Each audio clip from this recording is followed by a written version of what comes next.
Welcome to Marketing 1K, where you control your marketing. And now, your host, Luke Guy. Get ready.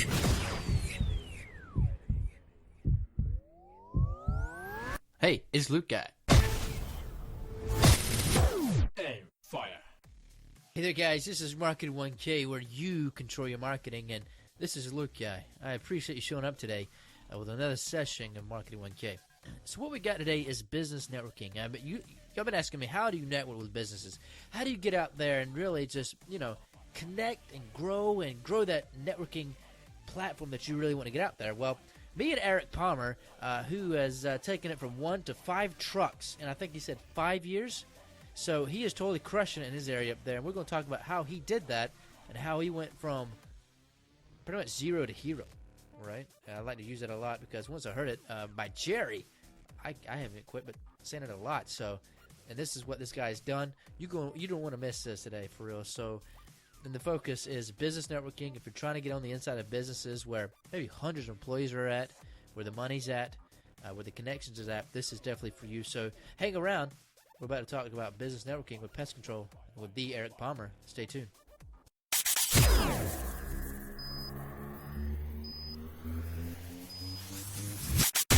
Hey guys, this is Marketing 1K, where you control your marketing, and this is Luke Guy today. And today I have got Mr. Eric Palmer with me today, and we have I've been looking at some of his stuff. He actually posts in a group, and he has his success status and how you can do well as a business owner, and he is the guy to know how to be quite successful. So, Mr. Eric, how are you doing today?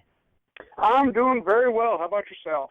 All right. I'm doing well. The weather here is not too bad, and the gas prices aren't too high, so I'm doing all right. How about there? I was going to say, we're finally under $2 a gallon of gas again. I didn't think I'd see those days, so I never life thought I'd is see good. those days. Right. I never thought I'd see those days either. So that is, I mean, I actually got to see it like on a board. I thought I saw 185 the other day, and I thought that was pretty cool. I never thought I'd see 185. So,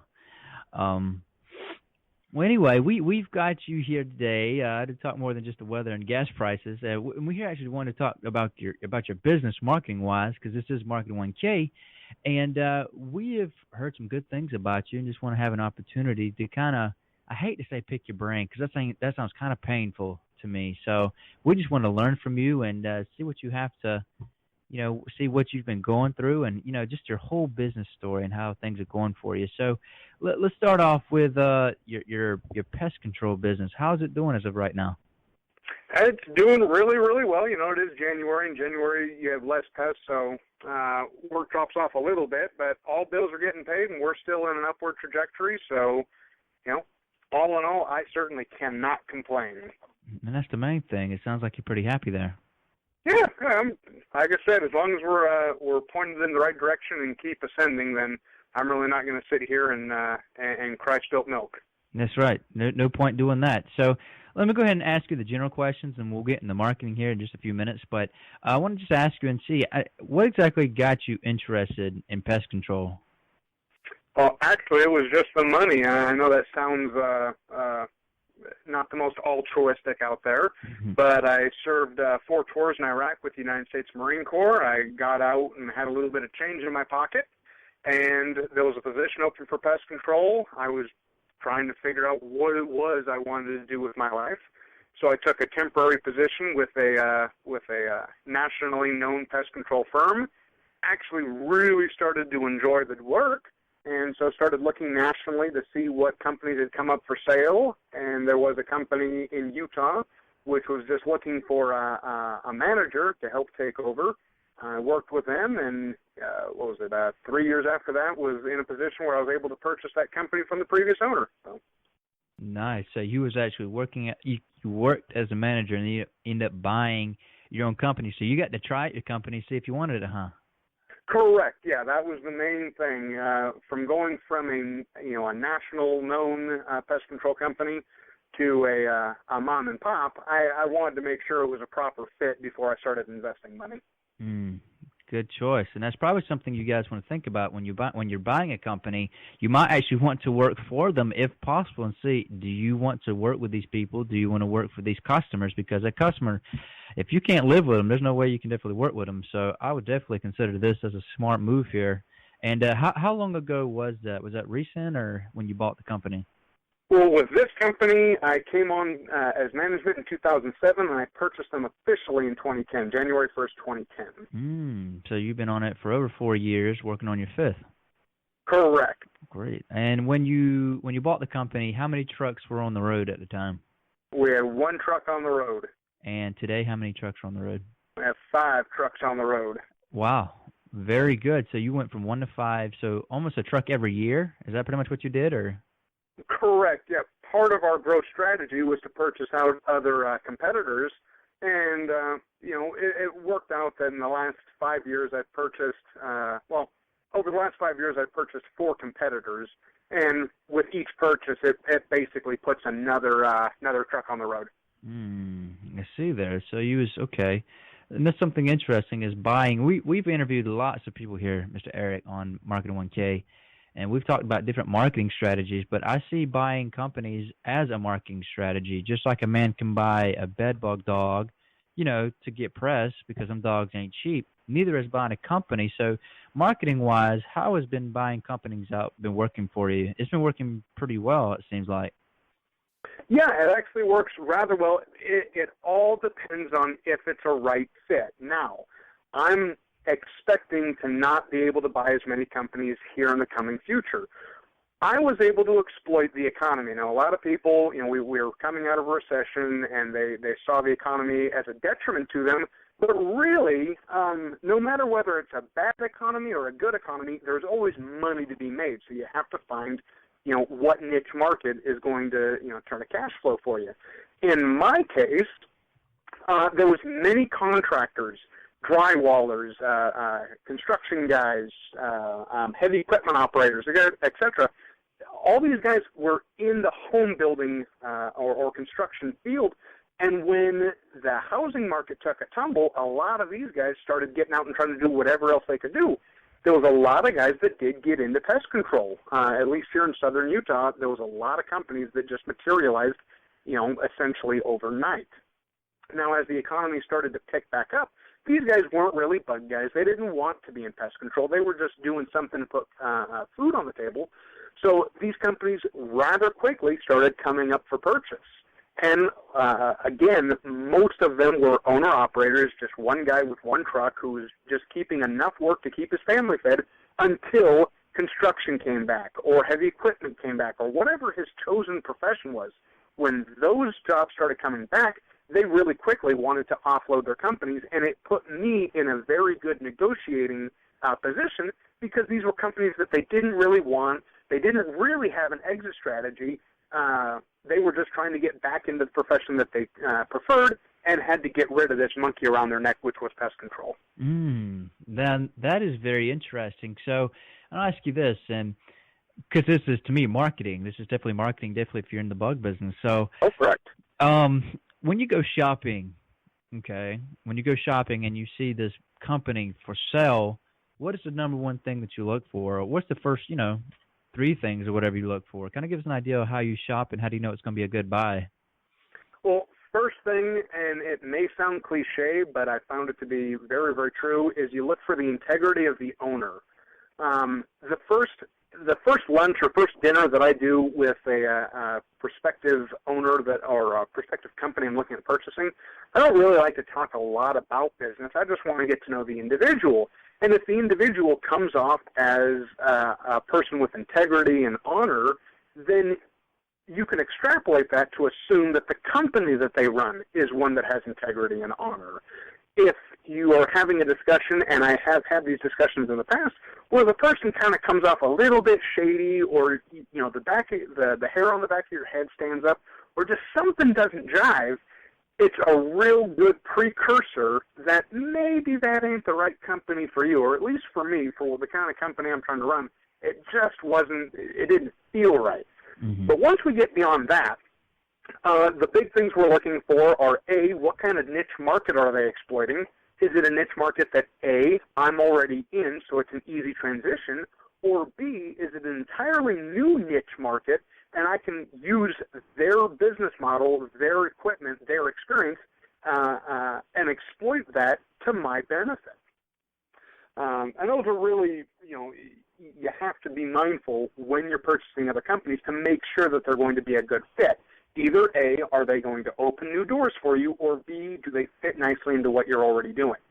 Now, which one would you rather go for if you had to choose between the two, A or B?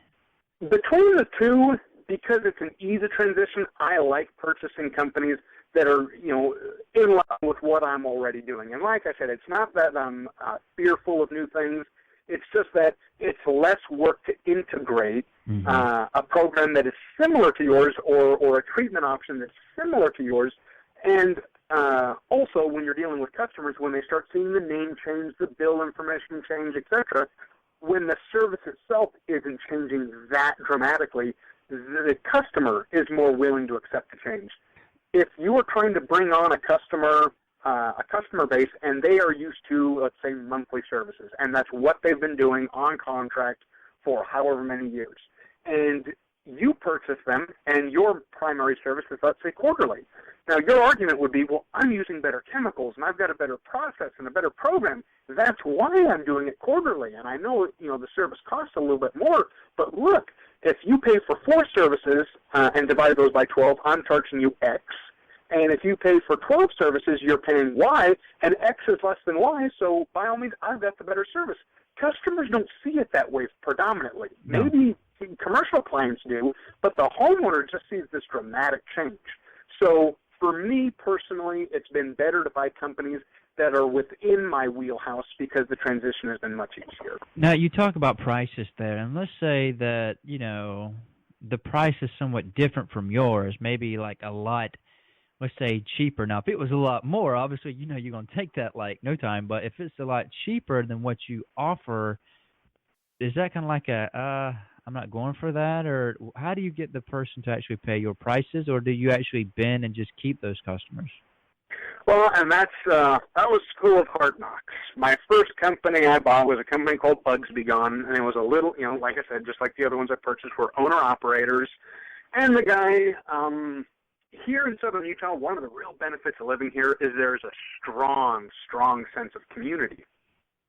So marketing here has to do more with a cult of personality, or getting people to invest in, or getting your customers to invest in the technicians and the people, rather than investment in the brand, which is far different from when I did pest control in California, where you were consistently trying to increase the awareness of your brand. So with the first company I bought, he had a strong, all of his customers really, really liked him. In the area that he was operating, he was well known, but his prices were about 2/3 what I was charging. And when I looked at his books, his profit margin was not strong. There was a reason he was looking at selling his company. Now, I knew that really it would probably be a smart thing to walk away from that company when I started analyzing his books. But being my first purchase for growth rather than just acquisition, my first purchase for growth, I was optimistic, and I said, oh, well, I can turn this around, I can do this and that, I can work this miracle. Went ahead and purchased the company, and we, within the first 8 months, lost about close to 2/3. We lost well over half of the customer base. And it was, we still kept the same prices. We just told them, hey, the prices will adjust after 12 months. We have a contractual agreement that will keep prices the same, but they will adjust. Seeing, or as the customer, when I interviewed some of them after they decided not to use my service, I asked them, well, why would you leave? They said, well, there was 2 major changes. A, you weren't, the guy's name was Dennis. You aren't Dennis. We were used to Dennis. We trusted Dennis. Dennis knew our dogs. He knew our children. You're not Dennis, so that was your first strike. And second, you were telling us that there was going to be a price shift. And not only was it going to be a small, $5 or $10 price shift, but it was, going to be in excess of $30 per service price shift. And so people at that point, they really started backing out. It was a huge learning lesson for me because that first acquisition really didn't work well for me to begin with. we were able to salvage it with some of his corporate clients in the end, but it was definitely a learning experience for me. I imagine. I mean, and to me, and that's just that's one thing about pest control, though. If you ever change a technician, they automatically want to leave because it's like you're almost part of the family. And then all of a sudden, now that you're gone, and you're just going to be gone forever. I know because I'm in pest control too, also, and I've had my hands in it. And if you ever change technicians, you do everything you can to keep them, and if not, they're bound to walk away. Correct. Yeah, we actually, anytime we purchase a new company or when we hire a new technician, I'm not going to speak for all other pest control companies. Each company has its own way that it likes to train its technicians. I will just speak for me. When I got into pest control, I did a 1-week intensive training. They sent me home with all the manuals and books, said, read all these, and when you're done, get ready to take your state test. I took the state test, and then they gave me another week on a route that was intense training, and then they gave me my own route in my own truck and said, hey, say la vie, go figure it out. Now, this was the age before cell phones or before smartphones, when the only way you could solve a problem that you had no clue about was either to call your management or to sift through manuals that your company had on your service truck. And it really didn't work very well. With my company, though, I have a 90-day minimum training after you get licensed. And I break it up into 3 distinct sections. The first month, the first 30 days, is don't talk, just listen. I'm going to spill as much knowledge out of my head into your head as I possibly can. Second month, second 30 days, we're going to have this discussion now. We're going to show up to the account. We're going to listen to what the customer is saying their concerns are, and you and I are going to have a discussion about what treatment option and what service we should provide. Then the third month, the third 30 days, I or my trainers are going to be quiet, and you are going to teach us. You are going to prove to us in those final 30 days that you have internalized the knowledge of pest control, and you can be successful on your own. And lo and behold, that has been a very successful way to transition. It allows customers to have this nice transition period rather than one day they're seeing Brad the technician, and then very next day they're seeing Spencer the technician. There isn't that abrupt change. There's a nice gradual change as either routes are reorganized or, heavens forbid, if one of my technicians decides to leave, we do ask, and it's part of our employment manual, that you at least give us 30 days to help transition. And I think that's it's like marketing. It worked out quite well. And it seems like it would, because marketing is sometimes a lot of maintaining, and if you maintain what you have, they say repeat customers are 7 times easier to keep than to get another one. So basically, it's 7 times harder to get a new one than if you had just kept the one you had.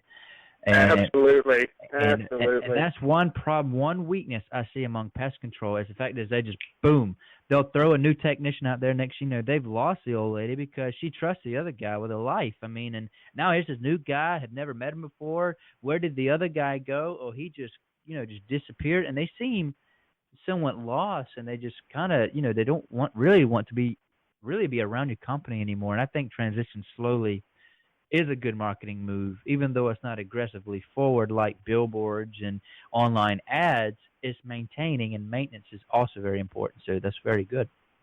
Well, and actually it is part of my marketing campaign. It's one thing that I tell customers on their Welcome Aboard package.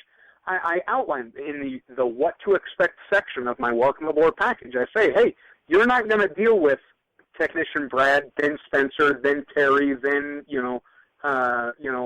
technician XYZ. You're not going to constantly have a new person showing up to your home. Because let's face it, guys, our most important commodity in pest control isn't the chemical, nor is it the truck, nor is it the training. Our most important commodity is trust. The landscaper goes into your garage. Okay, no big deal. The plumber goes under your sink in your kitchen. Okay, no big deal. The electrician may go into your closet to where the fuse box is. Okay, no big deal. Where does the bug guy go? We go everywhere. We're in your attic. We're in your crawl space. We're in your bedroom. We're in your closet. We're in your bathroom. We're in your kitchen. We're in your back patio. We are everywhere, crawling up and down someone's home at one point or another. So you need to have that trust. And as part of my marketing, it all has to do with facilitating and building trust among the clients. I know other companies have used really flashy loss leaders, and they've come in with great deals. And you know what? More power to those companies. I look at how they grow, and it must be working for them. But for my firm, we've found that building customer trust and building a customer relationship has been far, far, far more beneficial for the reason that you were explaining earlier, that it costs 7 times more in cost and energy to pick up a customer than it does to retain. Now, I'm sure at one point or another you've discussed, the benefit of word-of-mouth advertising and testimonial marketing. Right. With our marketing, mission, which is, like I said, to build customer relations, I turn, 2,000, 3,000, and 4,000 customers into 2,000, 3,000, 4,000 personal salespeople for me. And during every service, we're handing out business cards with referral discounts on it, saying, hey, Todd, when you go to church, hand out these business cards. You'll get an instant credit on your account. When you go to Pinochle, bring us up. When you see that new person move in across the street and you know that your neighbor had termites, bring it up to the new person who moved in. They may not know there's termites in the area, and then here, hand them my card. And we have experienced exponential growth by spending more of our advertising money on facilitating those relationships rather than doing fancy pay-per clicks or billboards or whatnot. And like I said, for other companies, those work great. I'm not saying that they are not a successful way to grow your company. But for our firm, we have definitely used more of a very large portion of our marketing campaign at building and retaining customer relations. And some businesses say they're only as strong as their affiliate relationships, which in this case are our customers. And like you say, like putting out these cards like you are doing and being aggressive. I know a lot of bug guys are not doing that. And if that offends you, me calling anybody the bug guy, I just want to say I'm sorry. I'll call you the bug professional. However, and I had a discussion with someone about this lately and if I ever offend anybody calling the bug guy, I am sorry. But that's what people call me. But as the professional, I'll say it like that. As the professional, many I see many just keeping there's money on the table and they don't grab for it. And that is when that person's got a new neighbor and you push them and say, hey, you like us, you've been with us for years. Why not take this card over there to them? And if they bring it back to me, that's a credit off of you. If you were to have 200, 500 customers a month, right, and you were to do that 500 times, one of those people is going to do that for you every month. 1 out of 500, I see that happening. I don't see why you can't get 10 out of 500 to do that every month for you and possibly have 5 to 10 extra leads this month simply by doing what you said. Well, and this is where you can get into business relationships, and this might be a little bit off topic, so I'll keep it brief. But if there are other quality professionals in your area that have services that complement yours, whether they're landscapers, whether they're home inspectors, whether they're realtors, by creating a synergistic growth strategy with those individuals, you can get, again, exponential growth. One of the things that I provide is $20 and $50 discounts to a local massage therapy firm, a very well-known firm here locally in the town that I live. They like it because every single one of my customers is getting one of their business cards with an instant $25 to $50 credit. So they're getting in new clientele to their door. My clients love it because they're getting $25 to $50 off a massage. I mean, who doesn't like a massage? And I've brought it up. One of the ways I kind of market it is, we're putting your mind and body put your mind and body at rest. Call Southwest Exterminators to take care of your pests. And while you're gone, go ahead and get your massage to boot. Now, this acts with these. We also offer a $100 off card if you bring in 5 customers. So, to your point, if I only had, and this has happened, where I only have 100 customers who actually call in on that deal, but they are each bringing in 5 customers, that's 500 customers I've put on the rolls, and they've done all the work for me. All I have done is given them a coupon that another firm has given me. There's no money out of pocket that I've actually spent. These aren't $100 gift certificates that I've purchased from the massage therapy firm. They are pre-discounts that they've given to me because they see the benefit in me and how well known I am in the community, going out and handing the cards out for them. I become their salespeople, and my customers then become my salespeople. Okay, now is this a card that you've made specifically for the massage business? Is this something you guys have collaborated on, and you've kind of like, you rub my back or rub your back kind of thing? Well, scratch my back, scratch your back kind of thing? No, we absolutely collaborated on that. I got their permission for it. Originally, the original card they had was $25 off, and it was just for their clients. Now, I had an individual who went into this particular firm, grabbed a couple of those cards, and told me, hey, Eric, really, you need to go. These are excellent massage therapists. You have to go in there. And so I went and became a patron of them for a couple of months and built up a relationship with the owner there and a few of the massage therapists. And I brought it up to them. Hey, do you mind can you just print out 500 additional business cards with this discount on it, and I'm going to start handing these out to my clients. Do you mind? And they were like, no, we would love that. That gets more of our business cards out there and brings more customers in.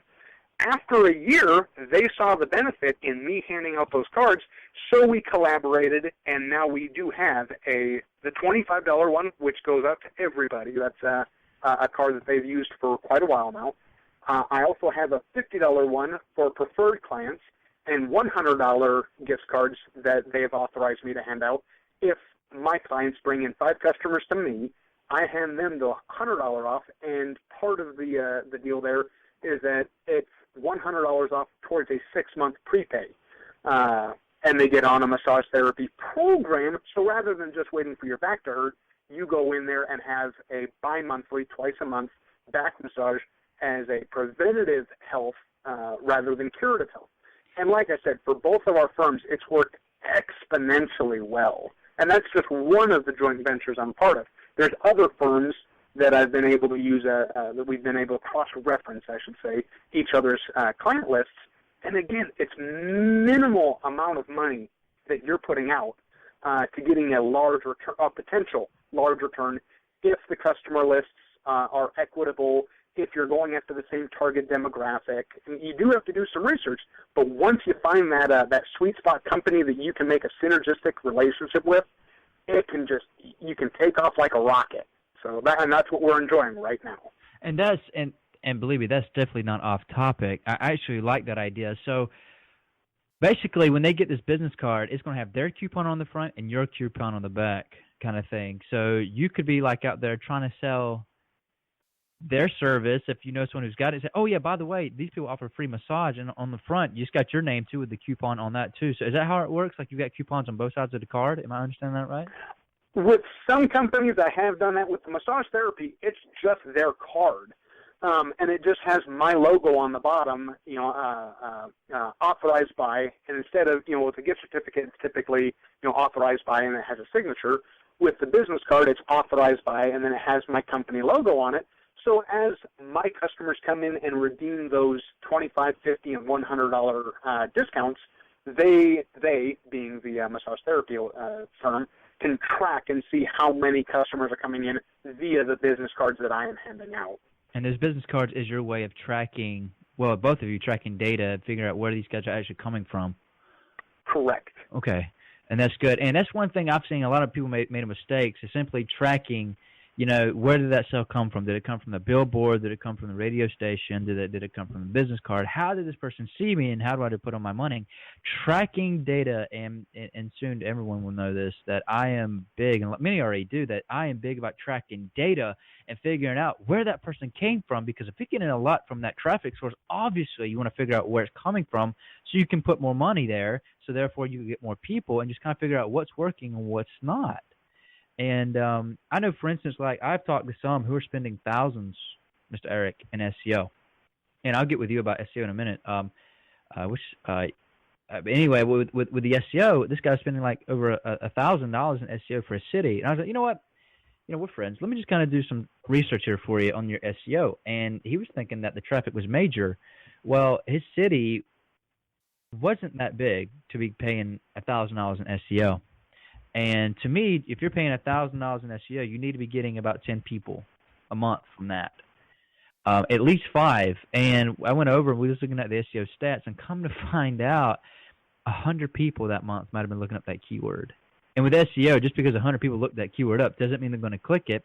And if they do click it, doesn't mean they're going to call it. So he was lucky if he got possibly, out of 100, and he'd been on the front page, not knowing if he's even on the first position or not, he might get 5 people to 10 people to even click his link. And out of the 10, I don't know if anybody's even going to call, because just because someone clicks doesn't mean they're going to call, So by doing simple research, and you seems like you did that, and you found out where your customers or potentials were hanging out at, that's where you knew to put your money and collaborate with these people.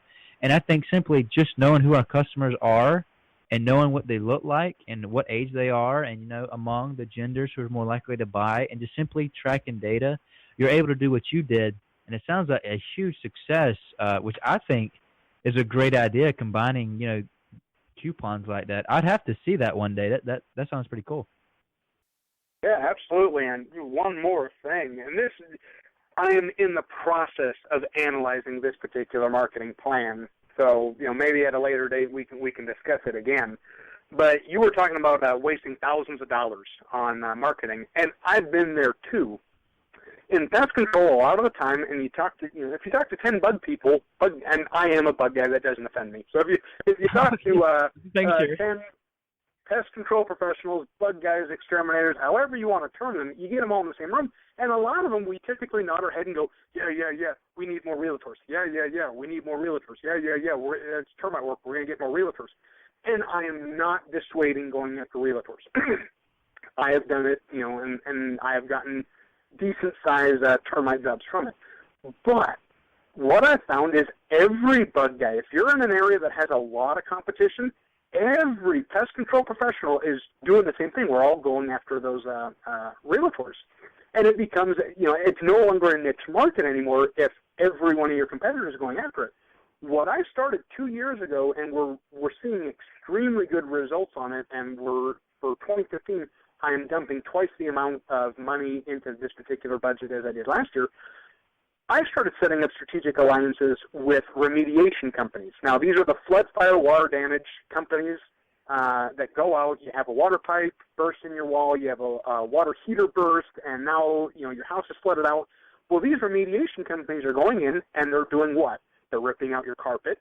They're cutting out pieces of sheetrock, and they're exposing those 2x4s.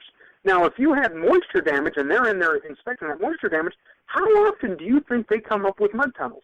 How often do you think they're finding termites?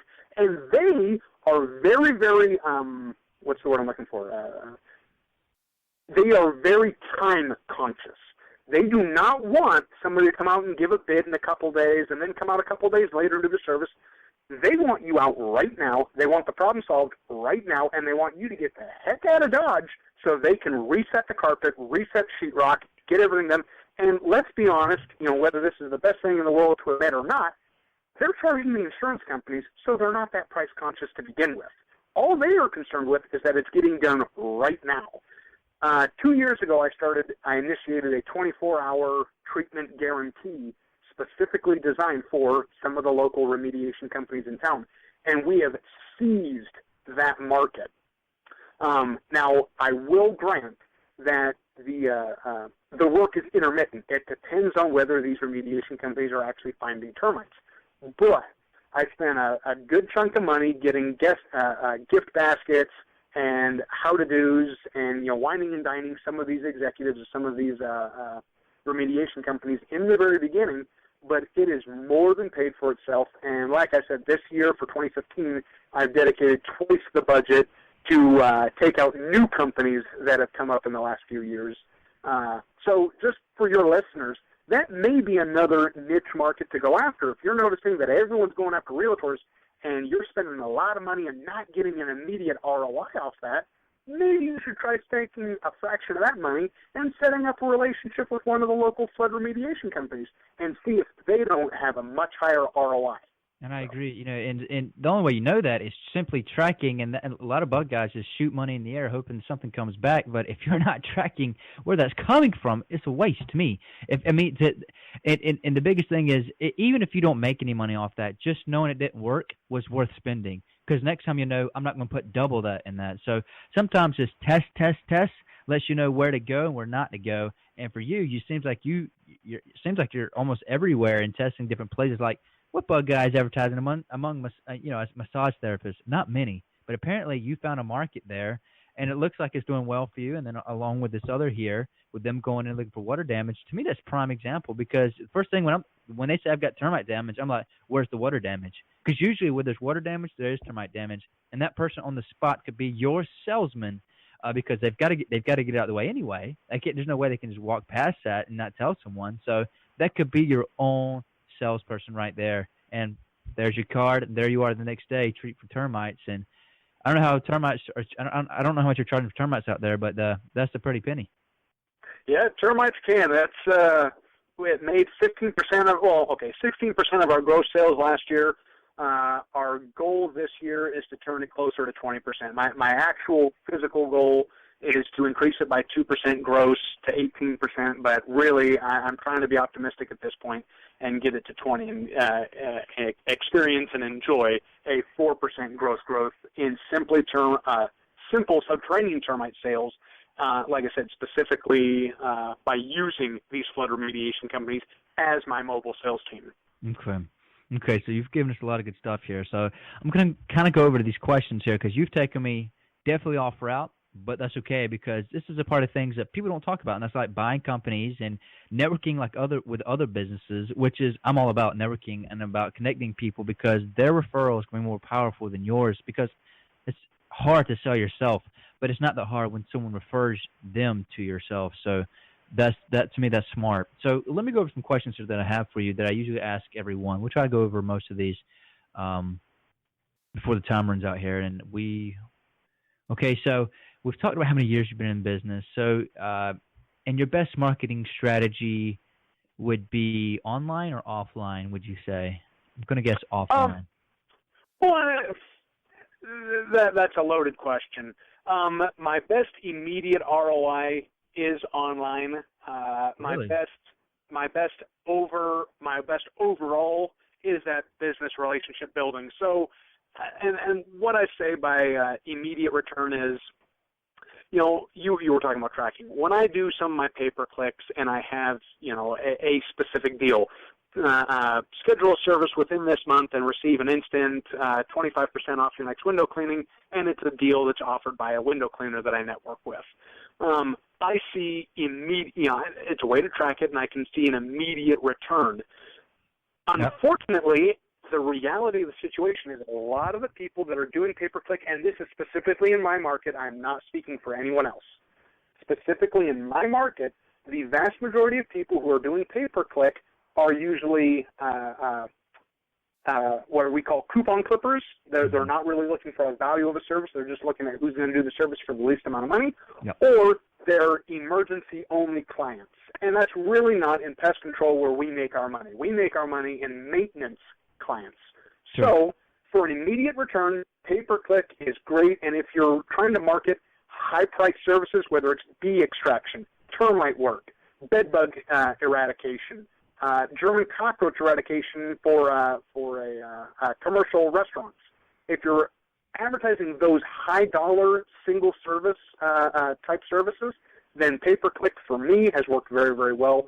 If we're dealing with how to keep clients and keep a really nice, predictable cash flow coming in that's hopefully always on the ascension, that's been the non-internet-based advertisements, and a lot to do with relationship building. Now, cost per click, how much is the average bid out there per click? Oh, crikey! Of course you're gonna get me right. And if I was smart, I would have that number right offhand. And unfortunately, I don't have it right offhand. I have to apologize. It's kind of embarrassing. No, that's fine. It's not like everybody's memorizing their cost per click, so I'm not worried about that. But $5, that's too cheap, ain't it? That you're not paying $5. You're probably paying more like Does 15 sound about right?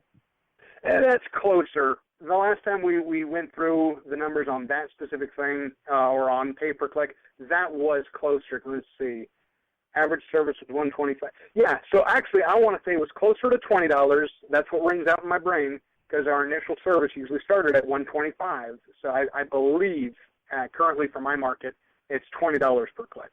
Okay, and side note to the guys who are listening, if you are doing costs, if you're doing Google AdWords and such, and you're paying like $15 to $20, okay, and everybody knows I'm not a big fan of Google AdWords, and I suggest being everywhere, but don't dump all your money in Google. I definitely would not suggest that. But I would suggest keeping your hands in it, and definitely be in the presence there. But if you are selling your services, make sure you're not going for cheap, because you're paying a lot and you don't want to be offering a $50 service and you're paying $20 a click. Instead, do what Mr. Eric here is doing and offer something high end so it's worth it. So if you say, you spend that $20 and they buy the $125, at least you're getting $100 that you can then fight over with the technician and the chemicals and the gas. Therefore, if not, you don't do it that way, you're definitely going to end up on the broke end, and you're going to be leaving Google crying because you made no money. So definitely keep it on the high end. You may even want to advertise for termite, where the competition is a lot less than pest control. Seems like everybody wants to be pest control these days. So if you do advertise, stay on the probably bed bug, termite side of things, where it's a little more expensive. And if you do pest control, make sure, like Mr. Eric said here, to go on the higher end, or you're going to end up crying. I can almost promise you that. Well, and to Luke's, to your point, that's when people like me, who are in the market to buy other pest control companies, we like seeing that you are not tracking your numbers. We like seeing that you are spending $15 to $20 per click, and you're only making a $50 invoice. We like seeing that because we can come in and buy your company at a much lower price, because you're really, unfortunately, and I know you're not doing this intentionally, but you're running your own company into the ground. Yep. So there's, like I said, there's guys like me, and these are specific markers that I look for when I'm looking at purchasing other companies. What is their marketing budget, and do they track it? Are they actually making money, or does every time they put out an ad, is that costing them more than it's bringing in? So I highly suggest everyone who's listening to this, listen to Luke on this, track everything. And even it can be as simple as putting an offer code on it. It can be as simple as networking with other companies and offering a specific deal if they call in from AdWords versus a business card versus a networking organization, whatnot.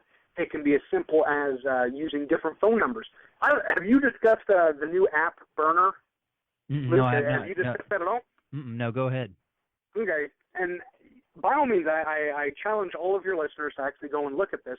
It was an app that I stumbled upon, I don't know, about 2 or 3 months ago, and it's, we're all familiar with burner phones. You watch the spy movies, and they have this prepaid phone that can't be tracked. Well, there's an app now, at least for Apple, and I'm sure Android either has this app or an equivalent, and it's called Burner, and you're allowed to have multiple phone lines that patch into your one cell phone or your one landline. Now, the benefits here can be exponential. If you're putting up business cards with one phone number to track it, direct mailer with another phone number, a website has another phone number, your radio commercials have another, your joint venture with Company XYZ has another. You're dealing with multiple phone lines, and now you're dealing with a multiple expense. But with this program Burner, or this app Burner, you're not paying for these multiple phone lines, and you can actually use that app to track where these different calls are coming from.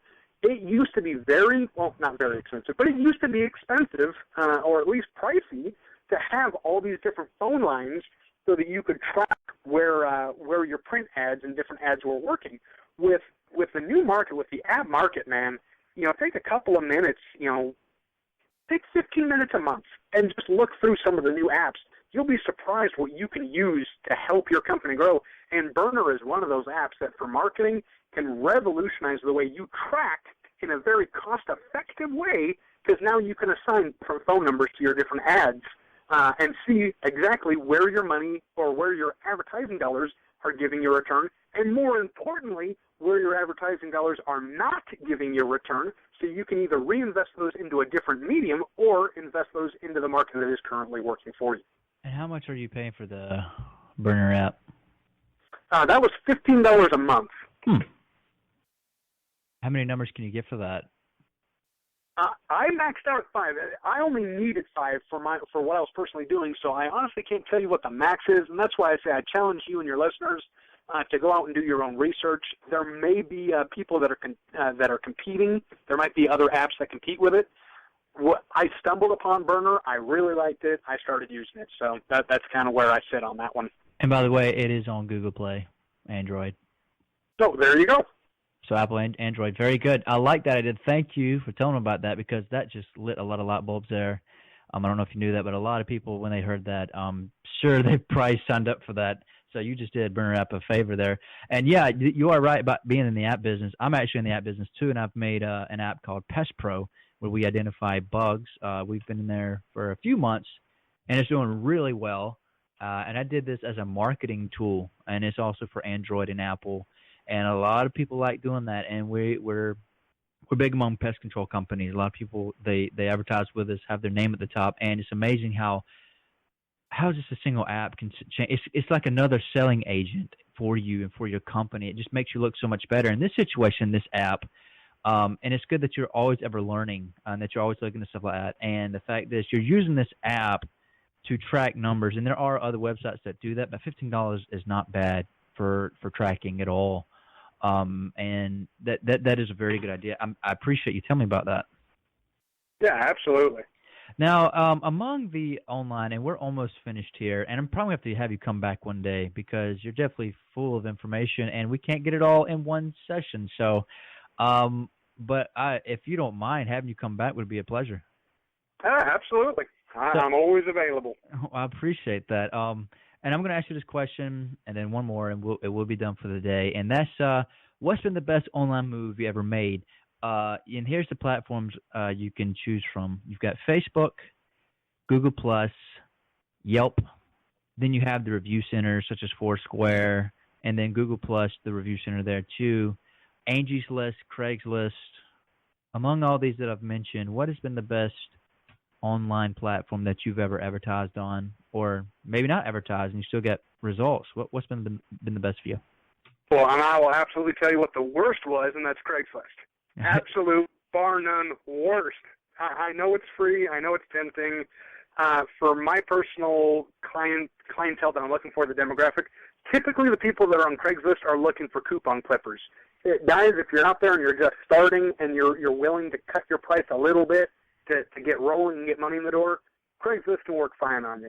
If you guys have been in business for anything more than 3 years, really, like I said, I'll just speak for my company. We don't get the kind of clients we want out of Craigslist. So absolutely, even though it's free, I say it still costs me money because it's time away from doing things that are productive, posting it out on Craigslist, and I'm not going to get the kind of client I want on there. So absolute worst form, like I said, Craigslist. Best that I would have to say out of the options that you gave me, or pick or whatever works for you. I mean, any online platform, but that's usually the major. But whatever works for you, just tell us. Well, and actually, I've stopped doing this as much, which is really bad for me. It's just time got away from me. I used to be very, very avid on my blogs, and I would write. I still write the way you and I met. I do extremely short little blogs for the U.S. Pest Management Association. Extremely short. I used to do much longer ones for bug people to business people, and I would do ones for my company, and I would post those on Facebook and LinkedIn. LinkedIn, when you actively use LinkedIn to create relationships with realtors, with remediation companies, with home builders who need pre-treats, with wildlife control guys who actually don't do pest control, they're strictly on wildlife control, with governmental officials. I mean, you want to get in with the government. Don't try to knock on doors like we've been doing. Go use LinkedIn. You instantaneously can start building these relationships with big fish. So for me, a really, really good online no-cost venue has been LinkedIn. And I would strongly suggest, when I started on LinkedIn, it was just me kind of bumbling around doing what I did. And I was making money on LinkedIn. I'm not going to say I wasn't. But there was a marketing individual, a marketing firm that was giving a crash course on how to exploit LinkedIn to your greatest benefit. I took this course and took some of the pointers that they offered, and their main offer, or their main point, I should say, was to write these blogs and to give information that's useful to people. And even if they don't read through your entire blog, just seeing you consistently, week after week, month after month, year after year, it builds up that trust. And when they finally have that one termite issue, that one German cockroach issue, that one skunk in the attic, or a skunk in the crawl space issue, whatever it is, they remember you. It's top of mind. So I've done very well, not extremely well, but very well with LinkedIn. And again, if you're writing blogs to be published on your Facebook page, or writing blogs to be published on your website, multi-purpose them. If you're writing one blog, that should at least show up in 5 different places. Mm. If you're not posting that in multiple places, then come on, you put the work in. Now let's get the max amount of benefit from that 1 hour, 2 hour, 3 hour, whatever it was you put into your blog.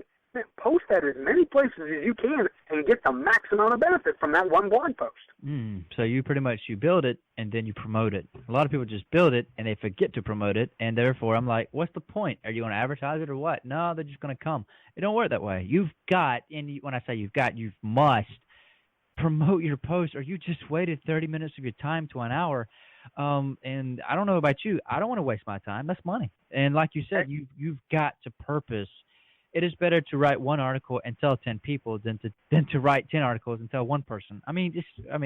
Really, you've got to promote. Absolutely, and it's really as simple as, on your computer, you set up a favorites tab, you create your own folder of, places to send blog, and then you have your LinkedIn page, your Facebook page, your blog page. If you publish your papers, if you have any social media you're on.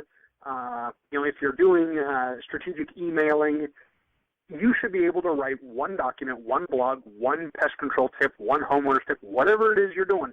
You should be able to write that, and at the very, very, very least, send that out to 5 different sites. I've talked to guys that are not in the pest control profession but are in the home services sector, and some of these guys are saying, oh, yeah, I've got 20 or 30 websites that I send each one of my articles out to. And again, like you said, if you're going to spend your 30 minutes to an hour, or in my case, 1 to 2 hours, depending on what the length of your blog, the length of your article, that's time away from actually going and killing bugs, time away from making money.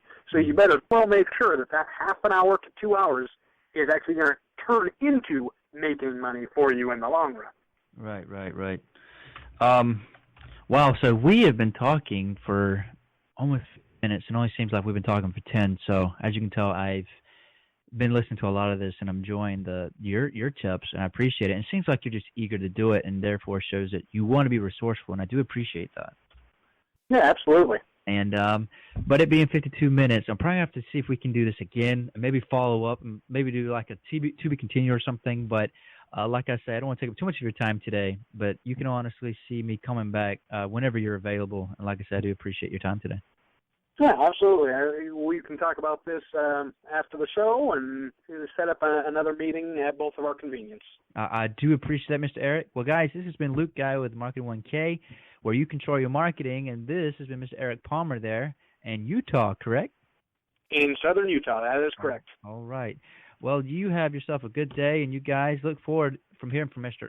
Eric Palmer. And like he said, we're going to try to reschedule another one after this, because it sounds like this guy's been doing a lot of marketing, networking, and you definitely want to come back and hear some more of this guy. So you guys have a good day, and we'll be right back here at Marketing 1K.